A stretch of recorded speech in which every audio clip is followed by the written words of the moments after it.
Okay, we can talk briefly about release cues and verbal affirmative markers. So, when you when you work with a trainer, a lot of the time, unfortunately, they will teach you to use the word "okay" as a release cue. So, most likely you're using "okay." Whether you've come up with that on your own or that's just been handed down to you, or you've adopted it from like somebody who's teaching you, um, letting the dog know that they're dismissed from their assignment. A lot of people say okay. The reason why I don't say okay is because it's way, way, way too common in day to day speech. So if you listen to yourself on the phone talking to somebody, talking to your parents or whatever, you're going to be saying it a lot. So you don't want your dog hearing it and getting the impression that it's white noise or that it doesn't hold meaning to them. So that's something that's going to become that's something that they're going to become dead into if you use that word, because you use it all the time.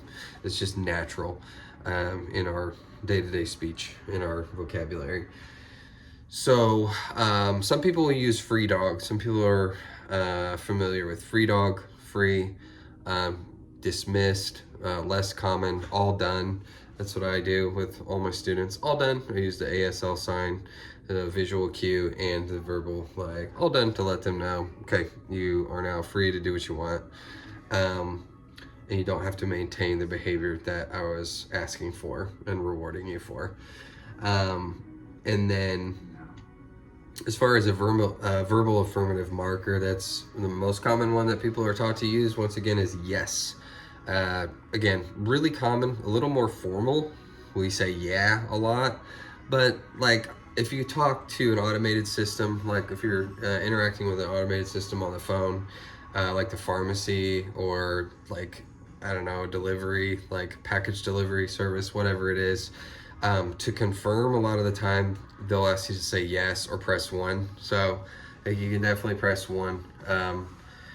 I recommend muting, by the way, if you can interact with your keypad. A lot of those things are super sensitive, like you breathe and it's like, oh, I'm sorry, I didn't understand you. But anywho, if you are saying yes, that is once again something your dog's going to be hearing, and it's gonna become white noise. It's gonna hold less meaning as time goes on. So I would not use that. I typically use, well, I'm a diligent clicker trainer. So when I'm not using a clicker, I usually use the word bingo. It's pretty uncommon that people are saying that, unless you have a dog or student named Bingo, which I do.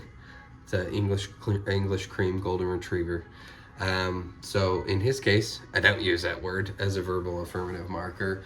So yeah, I would steer clear of okay as far as a release cue, and I would steer clear of yes as a verbal affirmative marker. So like verbal affirmative marker, you can do bingo, nailed it, perfect, like something you don't use. Like start paying attention to your speech, and you're gonna have to use something that is a little more novel, so it holds weight when you use it.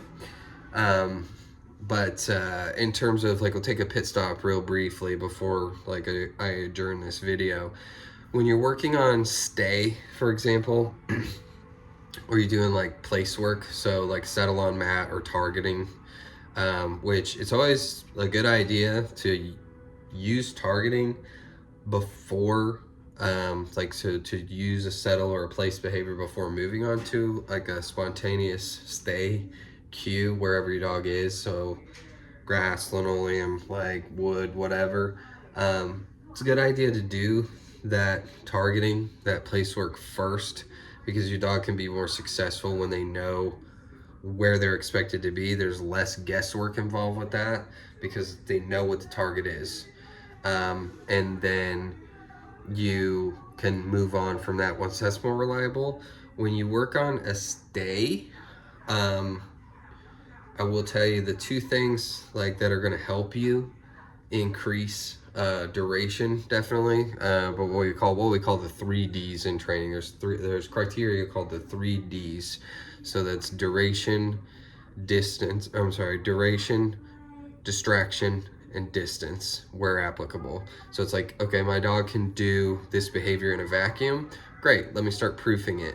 I'm going to start applying that criteria, the duration, the distraction, the distance, and start adding on those, and then you're going to be combining them when all is said and done, and you want to keep them successful throughout.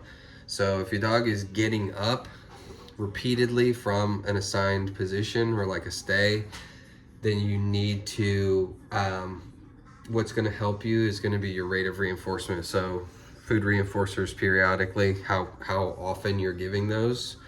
So if we're breaking it constantly, if we're getting up from an assigned position constantly, then you're going to need to increase your rate of reinforcement. What I like to do when the dog's on a target in particular is, like, when they're not staring at me waiting for a food reinforcer, they kind of like look over, they're not meeting my gaze and they're not looking at me.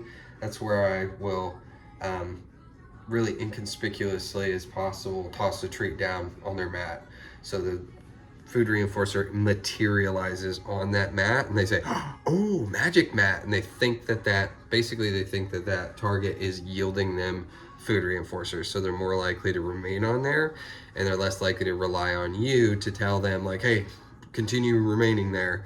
So, try to be a little sneaky with that. I would like to be real subtle and real inconspicuous about that. So your rate of reinforcement really matters here, and then releasing your dog before they release themselves. Because if you leave them enough time to decide, hey, this is boring and I'm not getting what I want out of this, I'm just gonna get up and go. I'm gonna peace out. So before they do that, you want to release them before they release themselves. If you think that they're getting ready to do that, go ahead and just say, like, go ahead and give them their release cue. All done. So you make them think, like, hey, that was my idea, right? It's not about winning or losing with training, but, like, if you think it's moving in that direction, like, just release them real quick. If, like, you're in a controlled setting. If you're not in a controlled setting, you certainly should be using a leash or a long line, so that way your dog doesn't get away from you and you have a lifeline to them. But yeah, it's gonna be your rate of reinforcement, and it's gonna be releasing them before they release themselves. That's where I'm seeing a lot of stays and place assignments fall apart.